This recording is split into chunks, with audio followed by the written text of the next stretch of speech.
everybody out there in Bourbon Real Talk land. Randy Sullivan coming to you today with maybe the most special of guests. I have Fred Minnick on with me. Fred, thank you for coming on the show. Absolutely, Randy. Good to be here. Yeah. So I'll give everybody a little bit of background. So a lot of my listeners are new to the bourbon enthusiast world. And I don't know if you've done very much searching. You've probably come across Fred, very prolific content creator for the bourbon enthusiast communities. And, very instrumental in my early education too. I've consumed, I don't know how many hundreds of hours of your recorded content and read your book and, all of this stuff. So I just want to say a big thank you for all you've done to help push the bourbon industry forward in this crazy time of growth. But anyway, so if you have not found Fred Minnick in your enthusiast journey, it doesn't take much. Just go Google his name. He's got a lot of stuff going on, and we're going to talk a little bit about that later on. But I'll tell you, the way that I originally got contacted with Fred, in contact with Fred is kind of hilarious. So, Fred, I do whiskey education for my little Facebook whiskey group that we have here, mostly in North Texas, called Someone Say Whiskey. And, I do basic content pieces about, what's the difference between a full proof, a cask strength, and a barrel proof, right? Or whatever. What's the difference between a wheated bourbon and a rye bourbon? And I started to educate people about vodka, right? And how vodka is manufactured, and the legal manufacturing requirements make vodkas almost indistinguishable from one another, and that most of the flavor difference has to do with the water that they use. And there's no water that's worth $180 for, a $750. There's just no such thing as premium vodka. And I named the piece Vodka and Why It Sucks. And I published it in all of the whiskey enthusiast communities that I'm in. And the backlash was astounding to me, because as it turns out, even if you're a whiskey lover, if someone tells you that you've been duped by, some marketing ad to buy vodka that's not worth it, those people get pretty upset. And I was getting lambasted on all of these pages. And Fred reached out to me and said, "Hey, buddy, don't take it so hard. Here's my number. Let me know if I can ever do anything to help." So that's my background on how I met Fred. So you've kind of earned a reputation for not being the biggest fan of vodka as well. So yeah, that's true, and it's one of those. It's kind of like tongue in cheek, but there's some truth behind it. There's some reasoning. First of all, vodka comes in. It didn't even have a federal definition until 1958. And in the 1960s, it has this incredible popularity, and it knocks bourbon off the shelf, and it just completely destroys the bourbon industry, and they weren't prepared for it. They even tried to create a subcategory of whiskey called light whiskey, which is distilled at a higher proof and aged in used barrels, and it's meant to be more neutral, and that failed. And so by like 1972, like all these distilleries were closing, and one of the fingers you can point at is vodka. But that's not really why it sucks to me. What sucks about it is that it is 1,000% marketing. The cost to create a bottle of vodka is far less than a bottle of bourbon. But that doesn't even bother me. What bothers me is when you walk into a liquor store, I know that when you see those enormous towers, those stacks upon stacks of vodka brands, those vodka distillers or the distributors are paying those retailers a marketing fee to be in that location. And then the distributors are using those vodka brands to lure over retailers, say, "Oh, that's cool. You want to get on our allocation this year. You need to buy 60 cases of this vodka." Right. I've seen it. It's happened time and time again. And, and it's like, and it's not, vodka is not, there's not a vodka magazine, you don't have incredible enthusiasm for it, but I don't judge anybody for what they drink.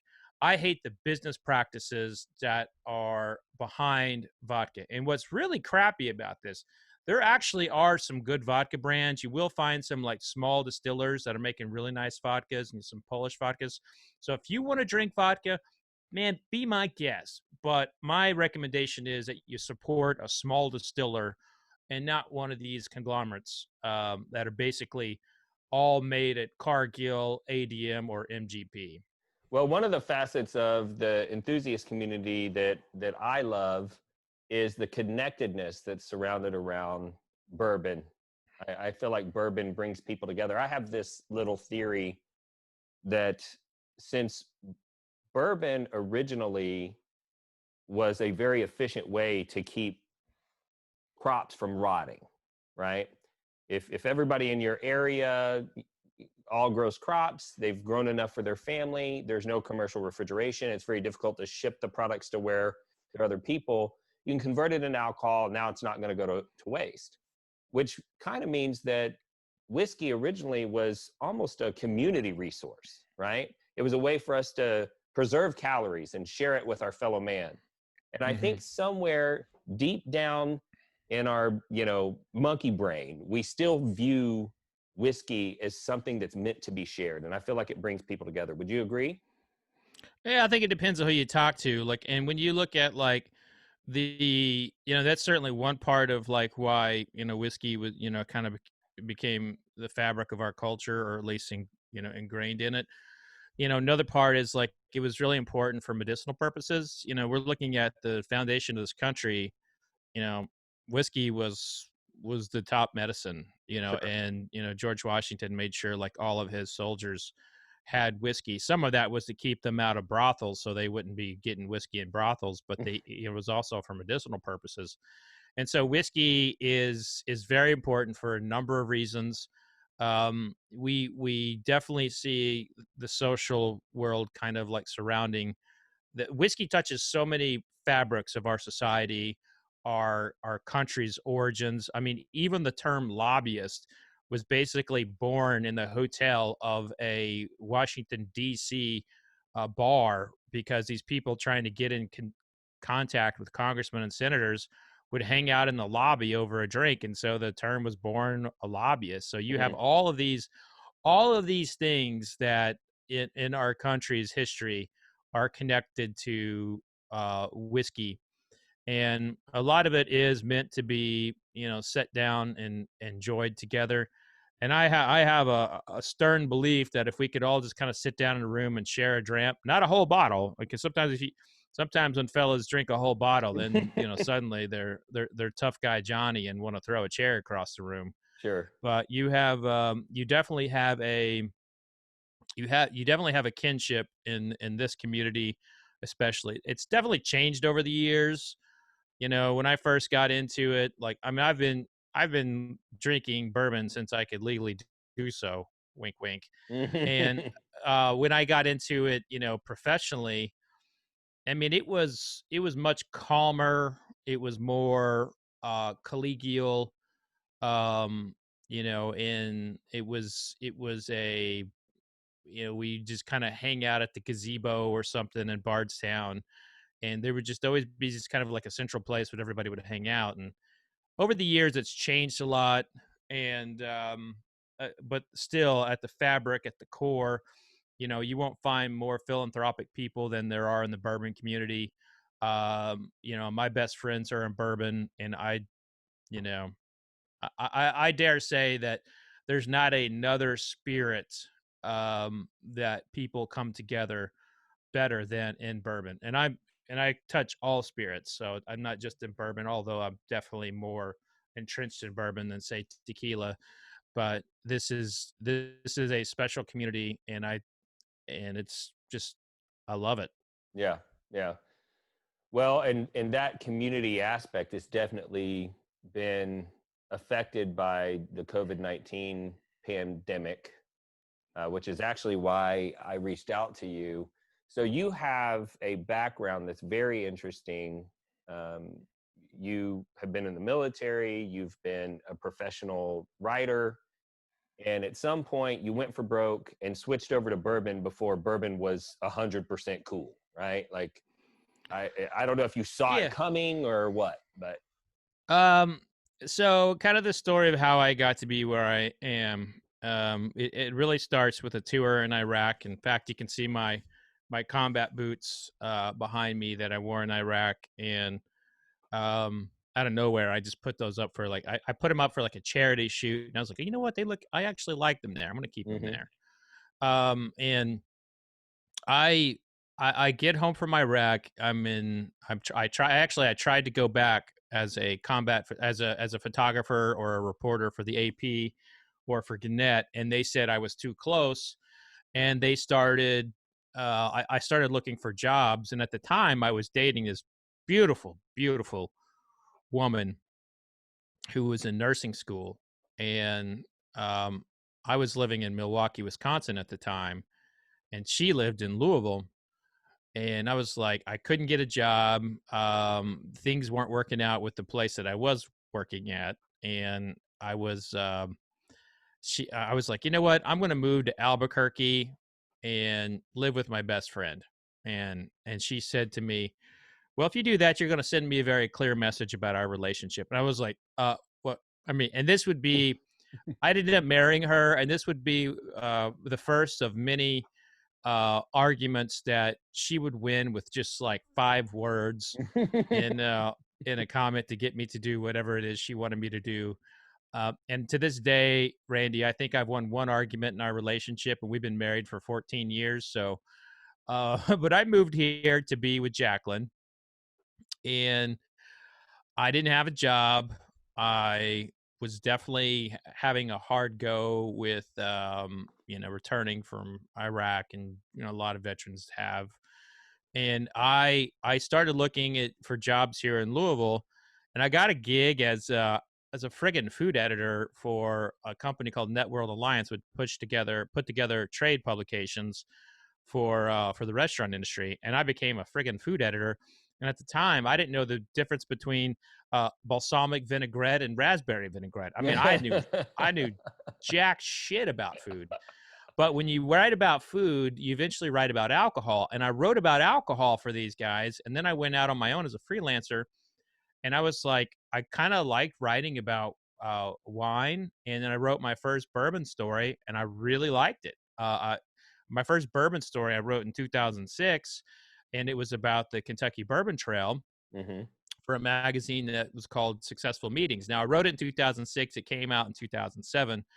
And I started seeing like, a lot of interest in bourbon, while at the same time I was kind of training under some like master sommeliers on my palate and wine. So I came out of the gate as a really serious wine writer, and bourbon was kind of like a little bit of like, you know, there was some interest there. But as a writer, like I make my living off of at the time I was making my living off of magazines paying me, or I wrote for like a website called bankrate.com. I wrote for MSN.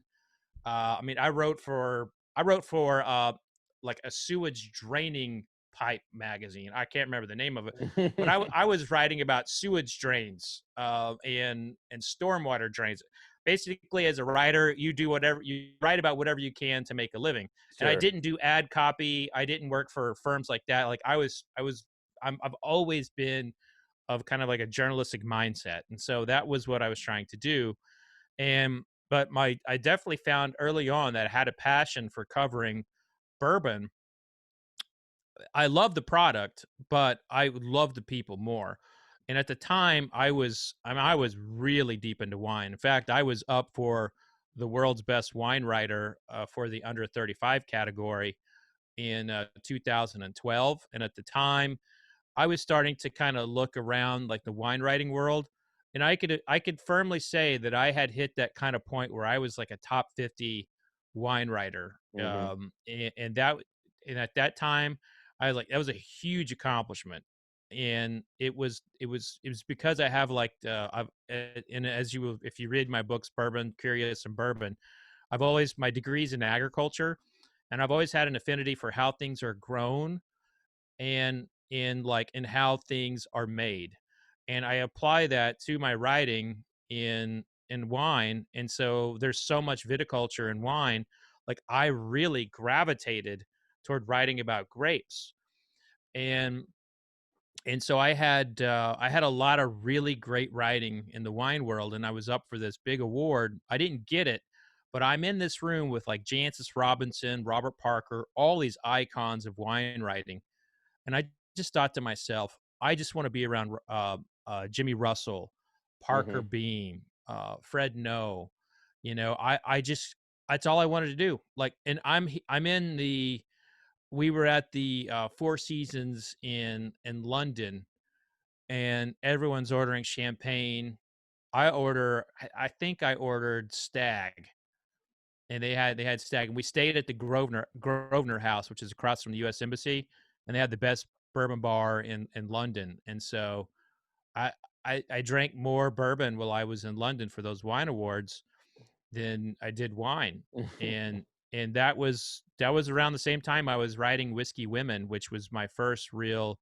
I would say that was at the time, like in the industry, I was known and I was writing for like Whiskey Advocate and Whiskey Magazine and Tasting Panel. But Whiskey Women, I think, is the book that helped put me on the map. But that's really for me what bourbon is always about. You mentioned the camaraderie and the people, but it is always in my mind. When I close my eyes and I think of bourbon, I think of Parker Beam, I think of Jimmy Russell, I think of Jim Rutledge, and I think of all the great friends I've made over a dram, or even some of the fun banter back and forth on social media. Sure, That's sure.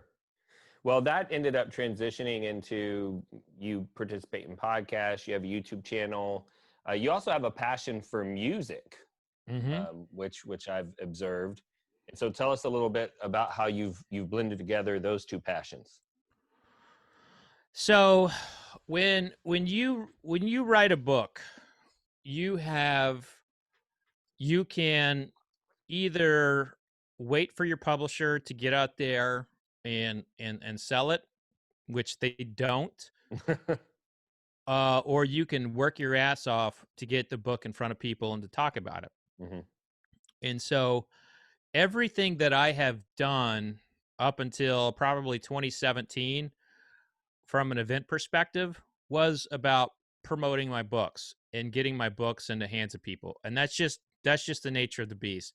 It's not 1955 to 1990 anymore, where your writing can get you into bookstores. Publishers expect you to have a platform. They expect you to go out and hustle. They put almost no effort into, even the biggest publishers put almost no effort into books. And so outside of printing a book, publishers really don't do much for you. And so it's always been my dream. From the moment I wrote my first article when I was 15 years old, it was my dream to write books. And I was like, there's nothing, I'm going to keep doing this. I was like, there's nothing that's going to take this dream away from me. So I started doing a lot of events, and it would be events with bars, whether it was the Flatiron Room in New York City or Jack Rose in DC. And then I started, doing a lot of book events, like book tours at bookstores. By the way, hard to do a bourbon book at a bookstore that you can't pour bourbon at. It's always difficult. Um, and then the Kentucky Derby Museum reached out to me in 2013, and they asked me to be like their official, bourbon authority, which I'm not really one into titles, but they came up with that, and so I started doing like live events with master distillers, and then people would hire me for private tastings, and so I would get hired to stand at a bar and talk about the whiskeys and kind of give like a 15-minute history of the whiskeys and the history of bourbon. Hmm. And while I'm doing that, there's a promoter out of LA who's looking at Louisville for putting on some music festivals. And somebody was from his festival company was planning, they wanted to tie in bourbon to the festival. And they were scouting me of, to do some stuff. And so in 2014, I met with Danny Wimmer Presents, and they asked me um, if I wanted to partner with them on doing some music festivals. At the time, I hadn't really grasped kind of where I was going. I was more still focused on book writing and like and at this time frame too, I was in the middle of like a lot of investigative reporting in the bourbon industry and calling brands out. And, I mean, people don't realize this, but I spent a lot of my career disclosing people's sources for them. And Mm-hmm. so, like today, people like uh, detail mash bills, and we know where they were getting contract distilled. A lot of that came from like my legwork between 2013 and 2015, when I was basically like saying like, look, I know this is your mash bill. I know you're getting distilled over Brown Foreman, or I know that this is sourced X, Y, or Z. You can either say it publicly, or I'm going to say it for you. And Mm-hmm. so that's where my head was at that time frame. And so I turned him down. Mm. So I mean, if you think about it, looking back, it was probably pretty stupid. I turned down the promoter who regularly books Metallica and Red Hot Chili Peppers and stuff like that. So I could have early on had chances to work with those types of musicians. And so they reached back out in 2016 and asked me again. And I said, no, I don't want to. Like, I'm in the middle of writing another book.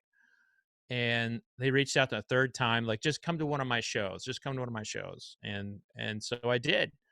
And then I was hooked, and I was like, okay, it's time to start doing a little bit more in music. And that kind of that led to me co-founding Bourbon and Beyond, which has had headliners like Lenny Kravitz, John Mayer, John Fogerty, Zach Brown Band, Foo Fighters.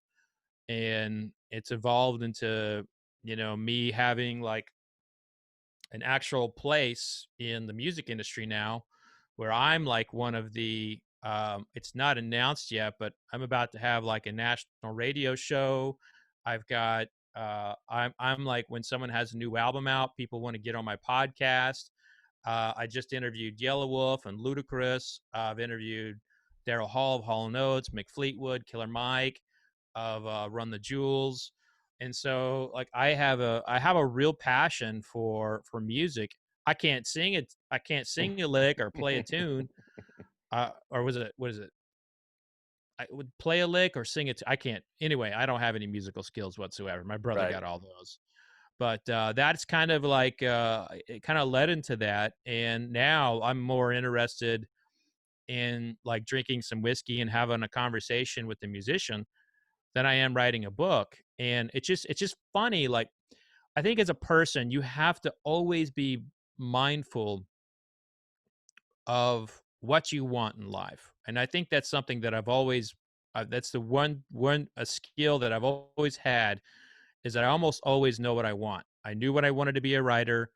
I knew when I wanted to go and focus solely on bourbon. I knew when I wanted to drop photography, and I don't do things that keep me distracted from other stuff. So I think that's something to be really um, focused on in any career, is chase things you want and don't let things get in the way. Well, I'll tell you, when we formed Someone Say Whiskey, which is technically a national group, we've got about 5,700 members now, about 3,500 of which live in North Texas. And it's been a struggle, because every one of those members is a member of some other group. And there's just troll culture in those groups. And I've looked it over, and it looks like about 10% of a group's membership are the vocal ones. And in most of the other groups, the most vocal ones are the trolls. They'll put up fake posts about, two distilleries merging that aren't actually merging, just to stir up a hornet's nest. Or they'll say that, some whiskey that everybody loves is the worst thing they've ever tasted. It's a drain pourer, and it just causes all this controversy. And we have fought tooth and nail to keep that culture out of our club. Mm-hmm. And I feel like we've kind of gotten it there, right? So we're very fastidious. If somebody comes in and they post something that's just meant to stir up drama, we remove it, we reach out to them, we let them know what our culture is. And now we've got an environment where, you know, all of those people that very quickly learn to remain silent, that actually could be contributors to the community, but they just didn't want to deal with the negativity. Those Mm-hmm. people have gravitated towards our group and they give consistently. They help the new people, they answer questions, they'll give away samples so that people can try things they haven't tried before. Oh, damn, um, that's nice. yeah, and so, you know, and often when they give away samples, it's not like they're not mailing samples. You know, someone will go over to somebody else's house and they'll drink together or whatever. But the point being, you know, we've fostered an environment where I feel like the way that you used to interact in groups would actually be welcomed, and Mm-hmm. it would be an environment where you could contribute. But let's get back on subject.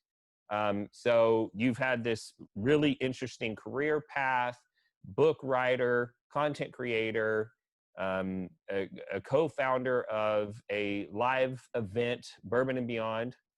And now all of a sudden COVID screwed all of that stuff up.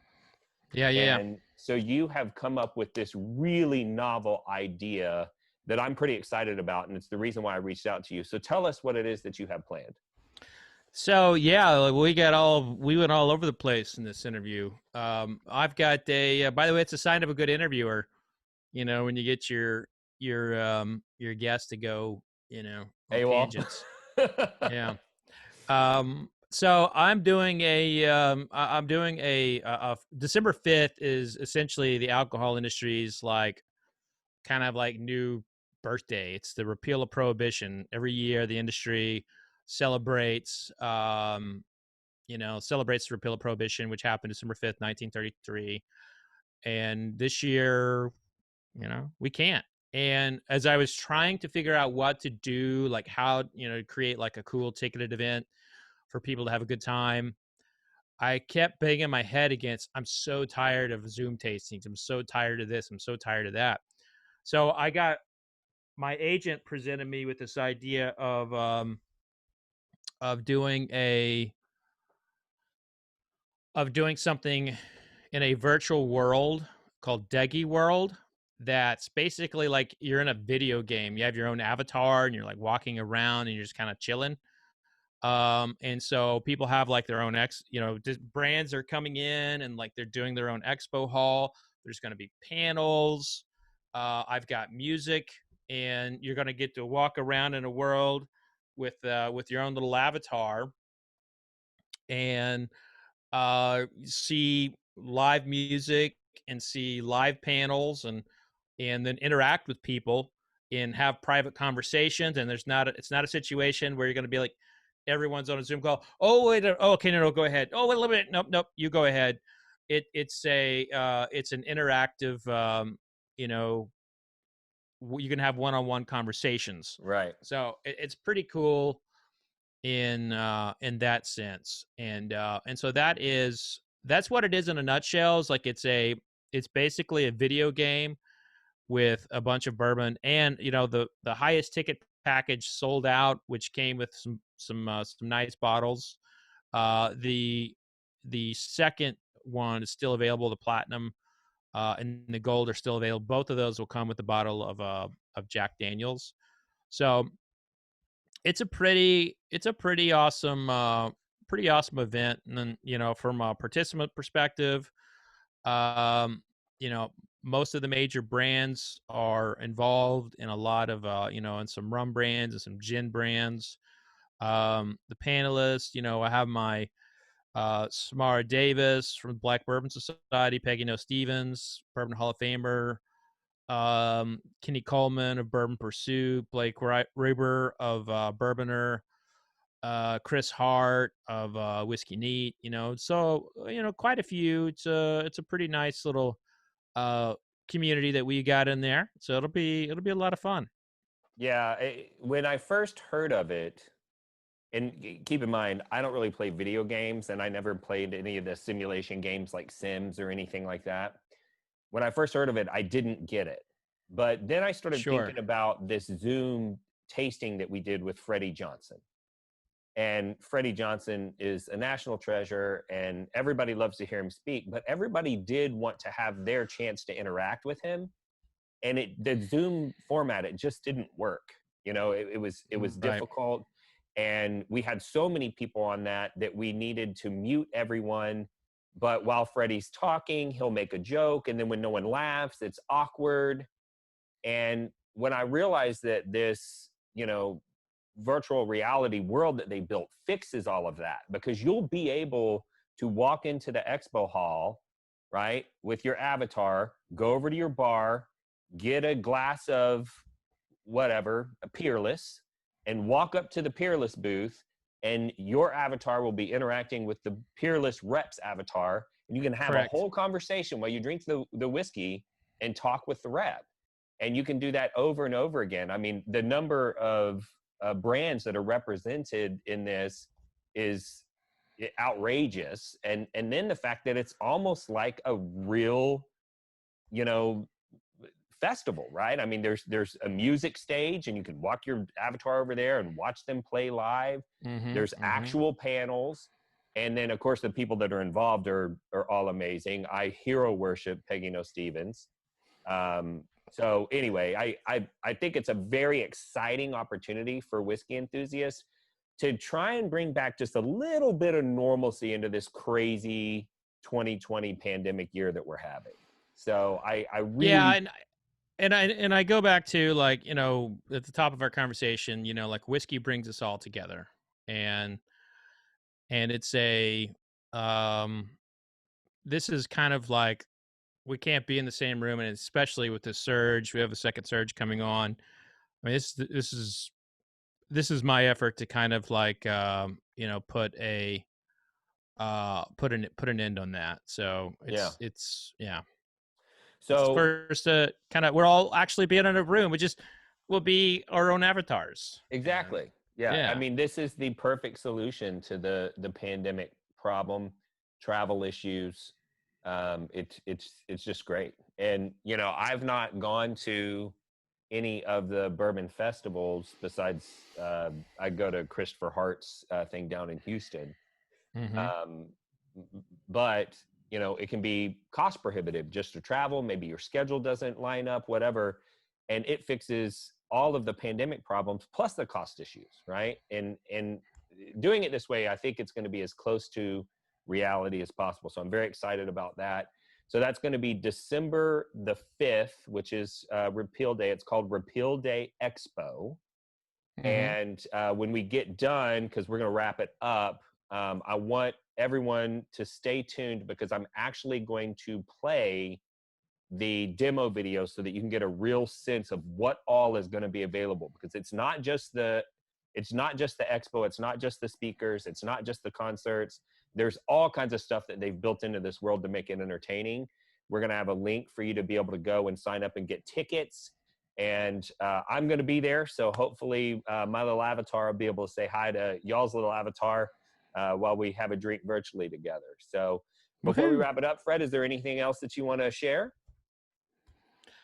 No, I think we're good. I was really, really excited to come on. You know, I know we kind of tried a couple different times to get on together, but this worked out nicely. I actually was wide open today, so when you reached out, it was perfect.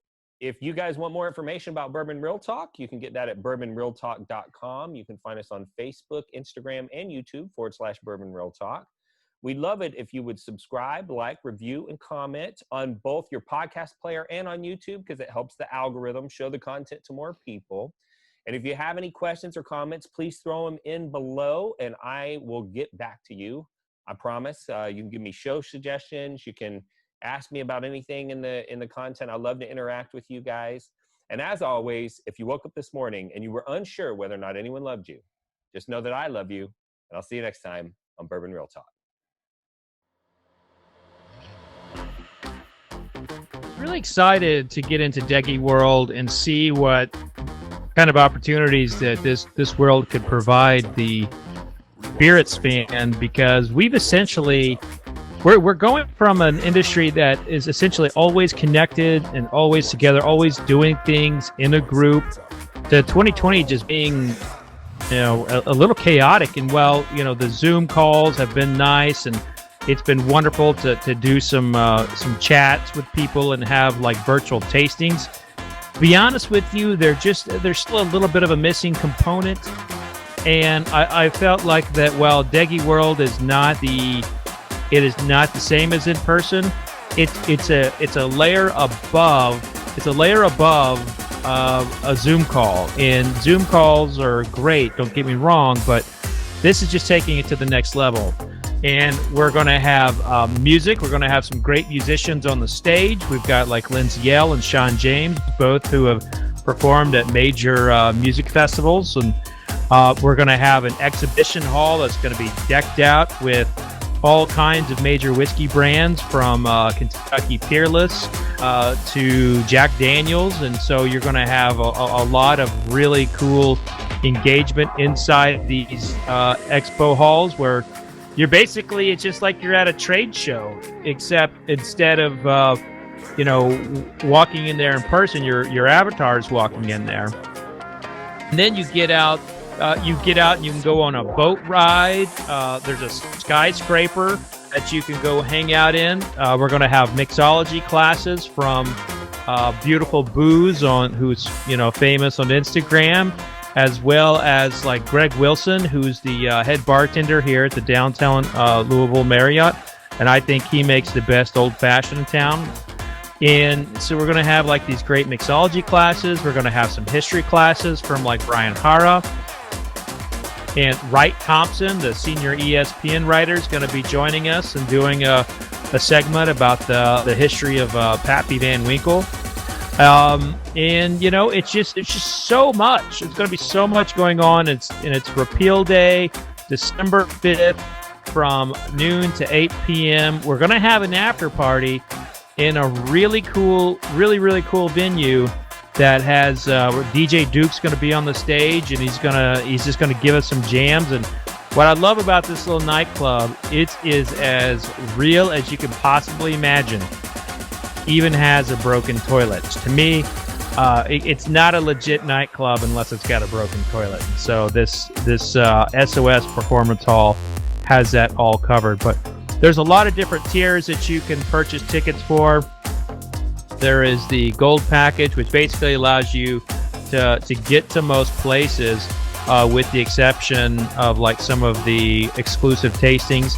There's the platinum, which also allows you to get a poster, and you get some nice exclusive access there. And then there's the double platinum, which is extremely limited, and you get a couple bottles from our retail partner in Craft Shack, who's going to be mailing folks bottles, and you get a poster. And it's just going to be a great time. And again, it's the goal of it is to kind of bring us a little bit of joy on what is our national holiday in the spirits industry, and that's repeal. The repeal of Prohibition. December 5th, 1933 is when it gets repealed, and every year we celebrate it. And here, even though 2020 has been a big giant suck, this one is this is going to make the year all the more better.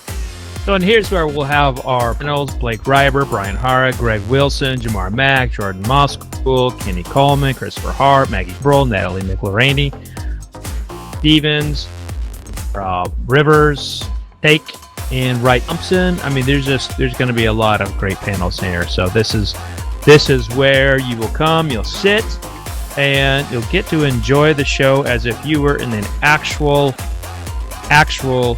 theater.